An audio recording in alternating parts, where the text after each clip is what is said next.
Good day everyone. Today we will talk about how we can initiate your vector or matrix with some predefined functions available in MATLAB.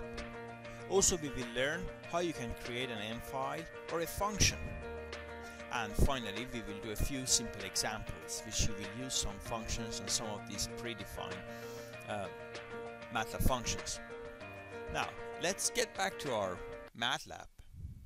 And if you remember, if we wanted to create a matrix or a vector, one of the ways was we were writing, for instance, A is a matrix of 1, 2, 3, and we go to the next column, next row, and we put the value of, let's say, 5, 4, 3.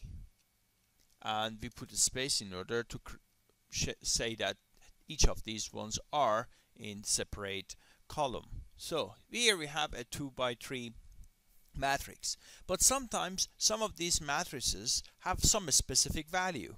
Assume that we want to have B to be a matrix of 2 by 3 of zeros. So what I will do, I will write 3 zeros for the first row and then 3 zeros for the second row. But what will happen if I want to have a matrix of, let's say, 100 by 100 and it's all full of zeros?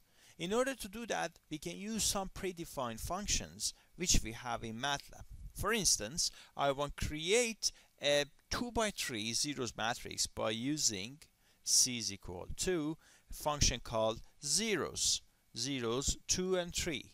The general syntax of the function zeros is, in parentheses you write the number of rows, comma the number of column. So let's see what happens in here. Okay. Now assume we have D and we write zeros, only one number 5.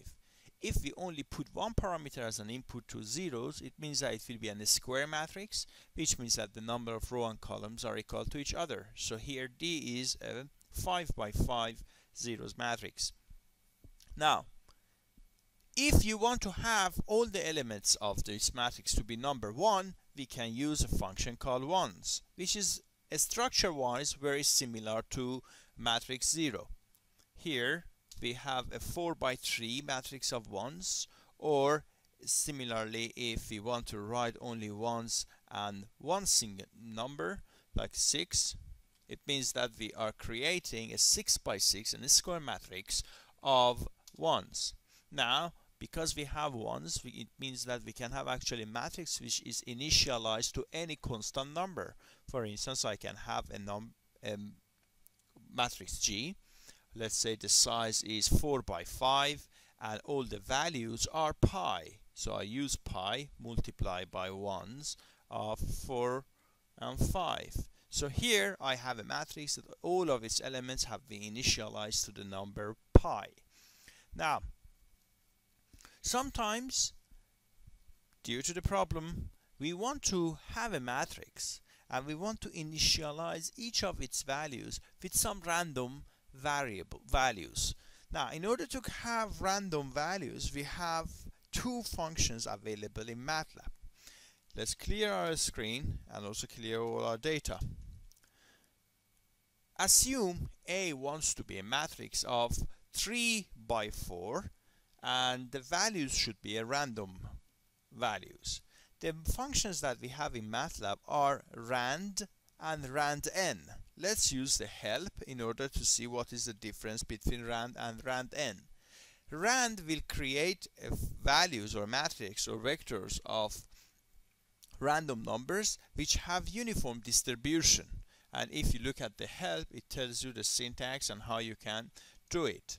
So as I mentioned, it produces uniform distribution. Now, if we are using randn, the random numbers will have normal distribution.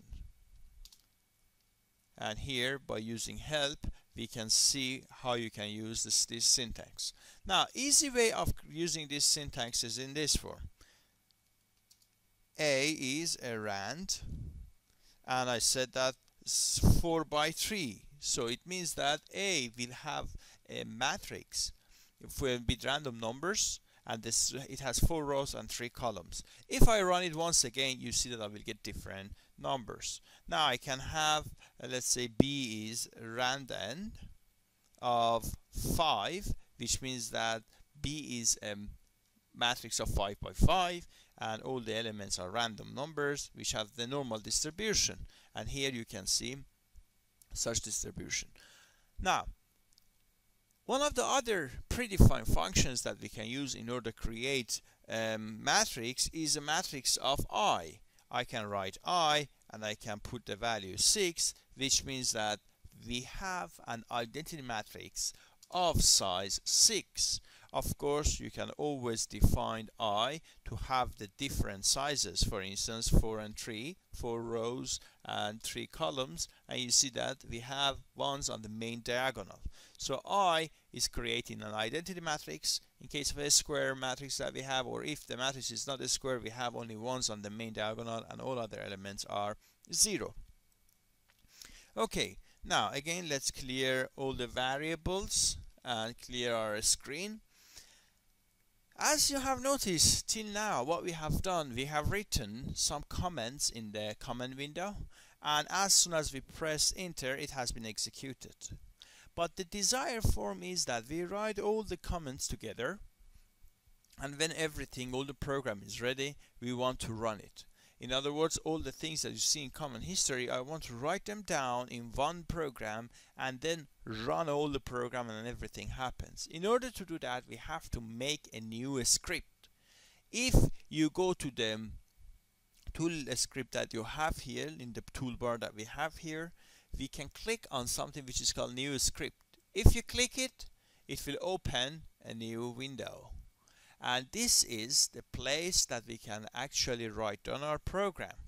Now, if you write something like a is equal to rand of 4 and 3, and then you write b is equal to rand of 3 and 4, and then you can say that c is a multiplied by b. And then we don't put semicolon because I want to see the value of c. Because if I put semicolon and I run, you know that all the echoes will be off, so I cannot see what is the content of C. In order to run it, first we can save it, so we can click on the save, and we can save it with any name that we want. Similar to the name of variable, the function name will not start with a number. The function name cannot be all numbers. We use a common name. For example, we call it test1. And as you notice, by default it will save it as an M file. That is why that in MATLAB, when you write in a script, it is known as you are writing an M file. Okay, I have my M file ready, and what I do, I will run it. Now, as I run it, I will go to the comment window, and I see that okay, test1 has been run, and these are the results for the C. Of course, one of the things that we can do is we can always dock the editor into our window. So I have the editor here, and I can see what is happening while I am running it. Now I am adding a few more comments. I am adding CLC, so it will clear the screen. And now I put semicolon here. Let's see what will happen. Okay, CLC will happen, so we have clear screen, A has happened, B has happened, C has happened, and as I have semicolon at the end of each, I don't see any echo. In order to see what is the comment, what is the value of C, I have to write C and I have to press enter. Now, another way of running a code is this, CLC, let's clear all the variables. Now, I have saved my function by the name test1. So I can write test1 and I can press enter, so it will run the code. As you can see, we have the variable A, B and C. Now, this was the first example that we did as an M file. Here in the M file, as you notice, it's just like simply you write all the codes, all the comments, and you run it. Sometimes we want to write it as a function. In other words, we want to pass some parameter and also return some other parameter. In order to do that, we have to use the keyword. Here I go new script, and I can write a function by using the word function. And then I want to have, let's say, variable y to be returned, and I call my function to be test function. And then let's say that I am sending two variables, x and y. Sorry, let's say a and b. Now what happens here, I am creating A to be a matrix, which later I am sending it, and B also be another matrix which I'm sending it, and I'm saying that Y is equal to A plus B divided by 2, which is the average of the matrix A and B, or the vector A and B, or the value elements of A and B, and then I am saving it. When I press save, automatically it will save the function by the name of the function that I have assigned, and it's case sensitive, and I should not change it. So I'm saving it, and I come here in the command window and I say that, let's say x is equal to rand 3 and 2, y is equal to rand 3 and 2, because if I want to add and divide them by 2, they should have the same size, addition of the matrices, the rule. Or I can have this one rand n even. And then I define z to be test function, and I'm passing x and y. And here is z, which is the average of x and y. In order to test it better, we can have, let's say, a is equal to 5, b is equal to 6, and c is equal to test function a and b. We know the value should be 5.5, which is 5.5. Now this is how we are defining a function and how we can define an M file. So from now on, what we will do in the examples that we use, basically we will write a script, either an M file or a function, because in the next lecture we want to start to talk about if statements, for statements, and while statements, and we will see how we can use these control flows in order to write more clever program and more advanced program. I hope that you enjoyed today's lecture, and see you in the next lecture.